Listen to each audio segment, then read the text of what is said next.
नमस्कार। इतिहास में ना कभी कभी ऐसा होता है कि एक अकेला इंसान एक ऐसी चिंगारी भड़का देता है जो पूरे के पूरे साम्राज्य को हिला के रख देती है।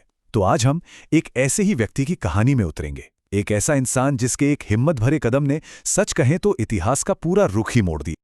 सोचने वाली बात है ना? आखिर क्या चीज किसी इंसान को विद्रोह करने पर मजबूर कर देती है? मतलब वो कौन सा पॉइंट होता है जब कोई तय करता है कि बस अब और नहीं सहा जाएगा? मंगल पांडे की पूरी कहानी असल में इसी एक सवाल के इर्द गिर्द घूमती है। तो हमारी कहानी हमें ले चलती है बैरकपुर की छावनी। देखिए, ऊपर से तो सब कुछ शांत था, लेकिन हवा में एक अजीब सी बेचैनी थी, बिल्कुल वैसी जैसे किसी बड़े तूफान से पहले की खामोशी होती है। और तारीख थी 29 मार्च 1857। इतिहास में यह दिन कोई आम दिन नहीं था। नहीं, बिल्कुल नहीं। ये वो दिन था जब एक चिंगारी भड़कने वाली थी। उसी दिन ब्रिटिश अधिकारियों के खिलाफ एक अकेला सिपाही अपनी राइफल के साथ खड़ा हो गया। उसका विरोध सिर्फ उसका अपना नहीं था, बल्कि उन हजारों सैनिकों की दबी हुई आवाज का ऐलान था। तो उस दोपहर बैरकपुर में जो हुआ वो कोई छोटी मोटी घटना नहीं थी। नहीं, वो एक बड़े विद्रोह का आगाज था। मंगल पांडे ने खुलेआम अपने ब्रिटिश अफसरों को चुनौती दे दी थी। उन्होंने अपने साथी सिपाहियों को आवाज लगाई, कुछ इसी तरह की बातें कहीं। ये सिर्फ बगावत की पुकार नहीं थी, बल्कि अपने धर्म और अपने सम्मान को बचाने की एक अपील थी। अब सवाल ये उठता है कि आखिर कौन थे ये मंगल पांडे, और वो कौन सी वजह थी, वो कौन सी बात थी जिसने उन्हें इतना बड़ा कदम उठाने पर, ब्रिटिश साम्राज्य के खिलाफ खड़े होने पर मजबूर कर दिया। इस विद्रोह की चिंगारी को समझने के लिए ना हमें पहले उस माहौल को समझना होगा जिसमें ये आग भड़की थी। तो सबसे पहली बात, मंगल पांडे एक सिपाही थे। इसका मतलब क्या है?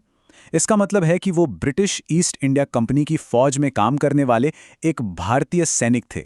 उस वक्त भारत में ईस्ट इंडिया कंपनी का राज था और भारतीयों के बीच असंतोष लगातार बढ़ रहा था।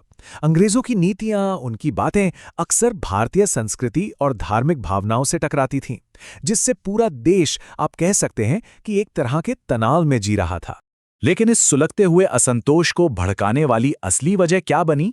वो एक नया कारतूस था। हुआ ये कि कंपनी ने अपनी सेना के लिए एक नई राइफल पेश की थी, पैटर्न 1853 एनफील्ड राइफल। ये ज्यादा सटीक थी, ज्यादा शक्तिशाली थी, और इसी नए हथियार के साथ आया एक नया कारतूस जो सारे विवाद की जड़ बन गया। अब देखिए, इस राइफल में गोली भरने के लिए कारतूस को दांत से काटना पड़ता था, और बस यहीं से सारा का सारा विवाद शुरू हो गया। एक अफवाह फैली कि इन कारतूसों पर गाय और सुअर की चर्बी का लेप लगा है। और ये अफवाह आग की तरह फैली, क्योंकि ये सीधे सीधे लोगों की आस्था पर हमला था। हिंदू सैनिकों के लिए गाय पवित्र है और मुस्लिम सैनिकों के लिए सुअर हराम। तो इसे अपने धर्म को भ्रष्ट करने की एक सोची समझी साजिश के तौर पर देखा गया। मंगल पांडे के इस कदम का नतीजा बहुत जल्दी और बहुत भयानक निकला। उनके इस एक विद्रोह ने एक ऐसी आग जलाई जो देखते ही देखते पूरे उत्तर भारत में फैल गई।